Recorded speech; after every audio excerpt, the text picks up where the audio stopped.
कौन?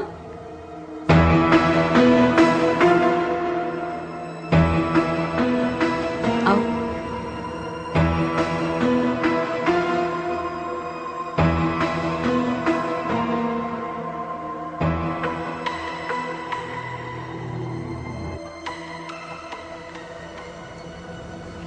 वो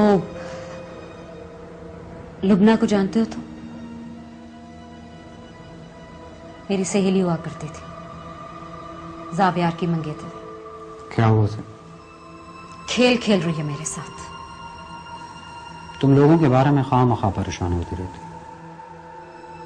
इस तरह तो बीमार हो जाओगी तुम। इस वक्त मेरे दिल पर क्या गुजर रही है तुम नहीं जानते फसी। बताओ ना मुझे।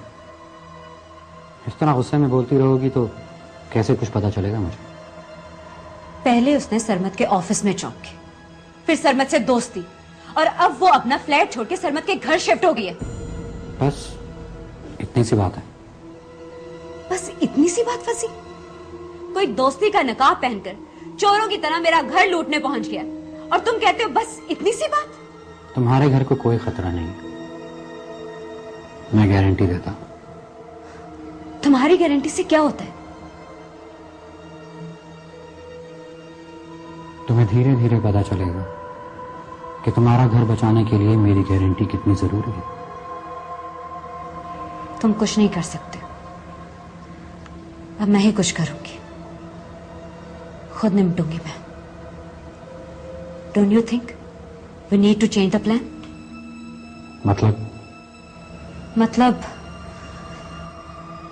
मतलब मैं रुबाब से खामखा डर रही हूं। I think you understand. Yes, I do. तो बस कल तो मुझे डिवोर्स दे दो। घर जाकर बात करते हैं ना हम। घर? फेस 2 वाले घर में रहेंगे हम। Not that big, but we'll meet. हम रहेंगे? Of course, हम और कौन? But why? इसमें इतना हैरान होने की क्या जरूरत है? दुनिया में हर जगह बीवी अपने शौहर के घर में ही रहती। मजाक कर रहे हो ना? मजाक तो तुम कर रही हो, वो भी अपने शौहर को अपने सामने बिठाकर। वो क्या नाम है उसका, सरमत के बारे में बातें करती, लड़कियों के किस्से सुनाती हो जो उसके दफ्तर में काम करती हैं, दोस्ती कर लेती हैं उससे। My foot. वो सरमत के घर में रहे, उसके पहलू में बैठे हमारी वजह से। क्या बकवास कर रहे हो तुम? I know we are cousins, लेकिन कजन्स में भी जब शादी होती है तो लड़की को बीवी की तरह बिहेव करना पड़ता है। वो अपने शौहर से बदतमीजी नहीं करती। Sweetheart, get out. I say get up and get out from here.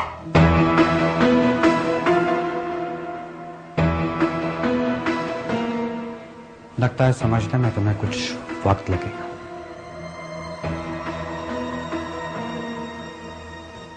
चलो 15 मिनट हैं तुम्हारे पास।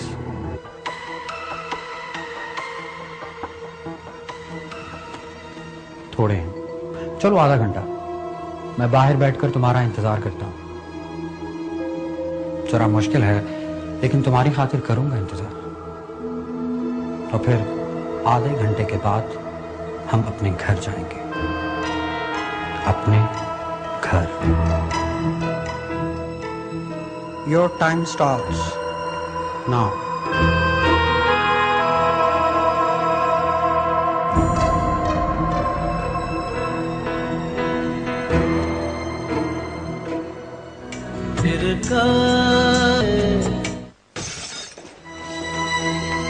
ये आवाज कैसी थी?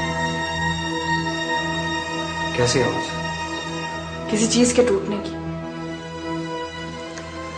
मियाँ बीवी में इस तरह की तोड़फोड़ होती रहती है। बीवी को ज्यादा गुस्सा आ जाए तो वो गुलदान उठा के दरवाजे पर दे मारती, बर्तन तोड़ देती। और मियाँ का गुस्सा आ जाए तो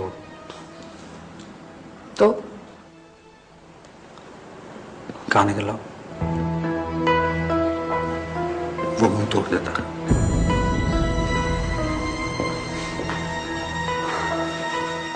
मैं आपको पहले ही बता दूं, घर छोड़ने से पहले थोड़ा नुकसान करेगी आपका। आप चाहें तो अपनी ज्यादा कीमती चीजें इधर उधर छुपा के रख लें। आधा घंटा है आपके पास। ये सब तुम्हारी हिम्मत से कुछ ज्यादा नहीं है फसी? दुश्मन को कमजोर नहीं समझते। तुम दुश्मन नहीं हो, मैं तो तुम्हें समझ ही नहीं पाई। सुना तुमने, तुम भी मुझे समझ नहीं पाए। सिर्फ मैं जानता हूं कि मैं जब चाहूंगा सबको हैरान कर दूंगा। मैं मान गई हूं, अब तुम भी मान जाओ बेटा। वो नहीं चाहेगी तुम्हारा। 2 मिनट रह गए।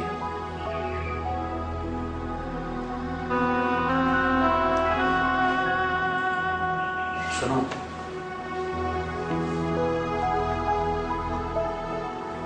ये लोग ना कौन?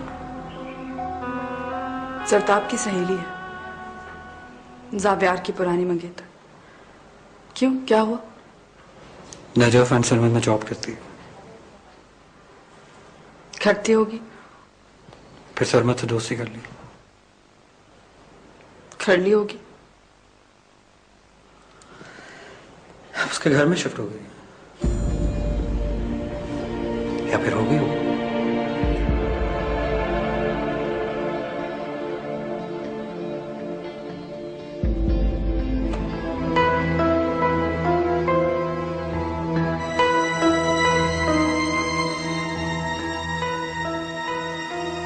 तुम साथ ले जाओगे मुझे। यू चीट, धोखे से शादी की है मुझसे।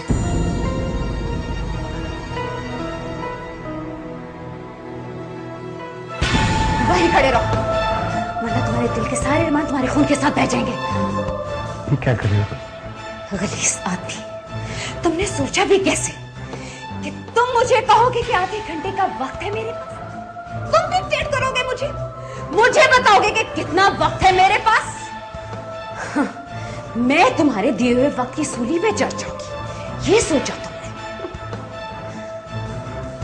डिवोर्स चाहिए तुम्हें? अभी अभी और इसी वक्त यहीं खड़े खड़े। बस 1 मिनट है तुम्हारे पास। 1 मिनट का वक्त भी नहीं है।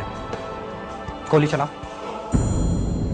सिर्फ मेरी मौत है जो तुम्हें इस बंधन से आजाद कर सकती है। चलाओ गोली, मार डालो मुझे, फिर यहां से सीधी जेल जाओगी तुम। जर्जीस मलिक का अकलौता बेटा हूं मैं, और वो अपने बेटे की मौत का बदला लेने के लिए अपनी सारी पूंजी लगा देगा, लेकिन तुम्हें जेल की काल कोठरी से बाहर नहीं आने देगा। कीड़ियां रगड़ रगड़ कर मर जाओगी तुम। सरमत से मिलने की आरज़ू अपने दिल में लिए। 10 तक गिनूंगा मैं। हरी अप, अभी फैसला करना है। 1 2 ये रास्ते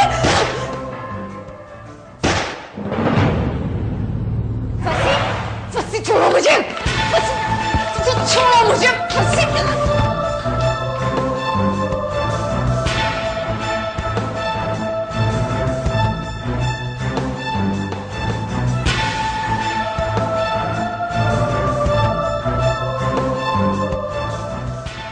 तुम्हें तो मैं नहीं छोड़ूंगी रूपा, बच के रहना मुझसे।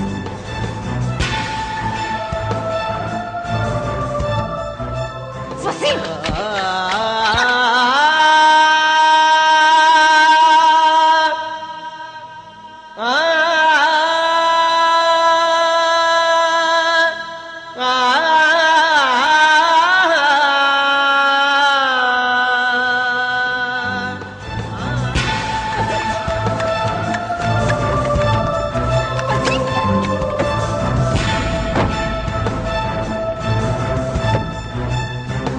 गाड़ी चलाओ और रास्ते में जितने भी सिग्नल आए तोड़ते हुए जाओ, मैं देख लूंगा।